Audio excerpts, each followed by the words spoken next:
বিসমিল্লাহির রহমানির রহিম। কড়াই চিকেন, এটা সাদা ভাত, পোলাও, পরোটা সব কিছুর সাথে খুব স্বাদ। চলুন তৈরি করি। একটি প্যানের মধ্যে ধনিয়া, জিরা, শুকনা মরিচ, এলাচ, দারচিনি, জয়ফল, জয়ত্রী, গোলমরিচ, লইনহজ, মিষ্টি জিরা এগুলা দিয়ে আমি একটু টেলে নেব মিষ্টি একটা গ্রান আসা পর্যন্ত। তারপর ঠান্ডা করে ক্রাশ করে নেব। অন্যদিকে একটি কড়াইয়ে তেল গরম হতে দিয়েছি, চিকেনটা উপর দিয়ে দেব। এখন টমেটো আর কাঁচামরিচ দেব, একটু সিদ্ধ হতে দেব। চিকেন থেকে একটু পানি উঠবে। তারপর আমি মশলা যোগ করব, হলুদ, মরিচ, ধনিয়া, জিরা।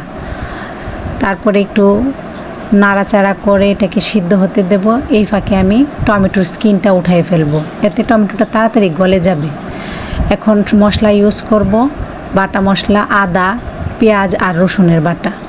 একটু পরে আমি পেঁয়াজ কলি কলি করে রেখেছি, এগুলা দিয়ে দেব। যাদের ঘরে ক্যাপসিকাম আছে এটাও যোগ করতে পারেন, আমার ঘরে ক্যাপসিকাম নাই, এটা দিয়ে আমার হয়ে যাবে ইনশাল্লাহ।